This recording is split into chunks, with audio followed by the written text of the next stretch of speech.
Hyderabad Uppal stadium వేదికగా ఈ రోజు ఐపీఎల్లో హై వోల్టేజ్ మ్యాచ్ జరగబోతోంది.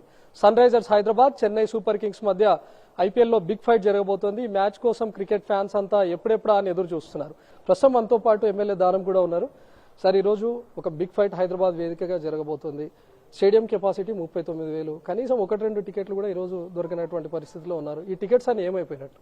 ఇప్పుడు ప్రధానంగా చూసినట్టయితే ఎప్పుడైతే ఆన్లైన్లో టికెట్స్ విక్రయిస్తున్నామో అని చెప్పిన తర్వాత ప్రజలు అందరు కూడా ఆన్లైన్ ఎప్పుడు ఓపెన్ అవుతుంది అని చెప్పి అన్ని పనులు పక్కన పెట్టుకొని, అంటే క్రీడాభిమానులు కానీ క్రీడాకారులు కానీ అప్కమింగ్గా ఉన్నటువంటి క్రీడాకారులు ఉత్సాహంతో అది గ్రౌండ్లో, అంటే పేద కుటుంబాల నుంచి క్రికెట్ ఇప్పుడిప్పుడే ఆడుతున్నటువంటి అండర్ 14 ఇయర్స్ కానీ లేకుంటే అండర్ 19 ఇయర్స్లో ఆడేవారు కానీ వాళ్ళంతా ఆన్లైన్ దగ్గర రెడీగా కూర్చొని ఆన్లైన్ ఓపెన్ కాగానే తీసుకుందామంటే ఆన్లైన్ ఓపెన్ అయిన 15 నుంచి 20 నిమిషాల లోపల సోల్డ్ అవుట్ అని వచ్చేసింది.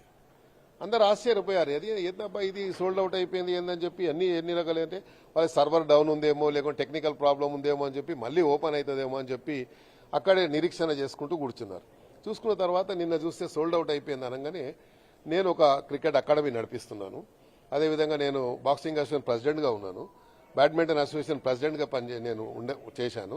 నేను బ్యాడ్మింటన్ అసోసియేషన్ ప్రెసిడెంట్ ఉన్న పుల్లెల గోపీచంద్ కానీ, జ్వాల కానీ, శృతి కానీ, వీళ్ళందరూ కూడా, సైనా నెహ్వాల్ కానీ, వీళ్ళందరూ కూడా నేను ప్రెసిడెంట్గా ఉన్నప్పుడే వీళ్ళంతా ఉన్నారు.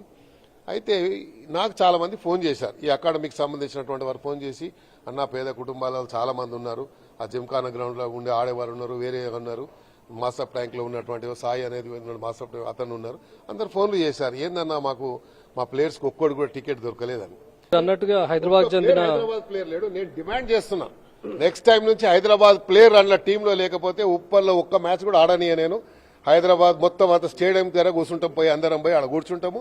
ఎట్లా ఆడతారో నేను కూడా చూస్తాను. కేసులు నా మీద అయినా పర్లేదు. నేను ఒక క్రీడాకారుడు ఆవేదనతో చెప్తున్నాను. ఎందుకంటే ఇంతమంది క్రీడాకారులు ఈరోజు ఇబ్బంది పడతా ఉంటే, ఇంత ఎండ ఉన్నా లెక్క చేయకుండా పాపం రోడ్ల మీద నిలబడితే చిన్న పిల్లలు తీసుకొచ్చి, చిన్న పిల్లలు ఆవేదన ఉంటుంది చూడాలి అని. ఎవరైతే ఎదగాలని క్రికెట్ ద్వారా ఎదిగి మేము కూడా జాతీయ స్థాయిలో అంతర్జాతీయ స్థాయిలో మన రాష్ట్రానికి దేశానికి పేరు తేవాలి అనుకున్నట్టు, కోహ్లీ ఆట చూసి నేర్చుకోవాలని, ధోని ఆడుతుంటే చూసుకోవాలని చెప్పి గతంలో సన్ రైజ్ హైదరాబాద్ కు కెప్టెన్ గా డేవిడ్ వార్నర్ ఉంటే నేను రిటర్న్ కంప్లైంట్ ఇచ్చాను వారి మీద. మొత్తం ఫిక్సింగ్ చేస్తుండే అంటే అప్పుడు తీసేశారు కంప్లైంట్ ఇస్తే. ఇప్పుడు కూడా నేను సన్ రైజ్ హైదరాబాద్ మీద రిటర్న్ కంప్లైంట్ ఇవ్వబోతున్నా. వాళ్ళ మీద చర్య తీసుకోవాలి. ఆ కిరణ్ అనే వ్యక్తిని అరెస్ట్ చేయాలి. చేస్తే గానీ మొత్తం బయటికి రాదు. ఎస్సీఏ అధ్యక్షుడు ఉన్న అతను అరెస్ట్ చేయాలి. ఈయన అరెస్ట్ చేస్తే మొత్తం బయట బండారం వస్తుంది.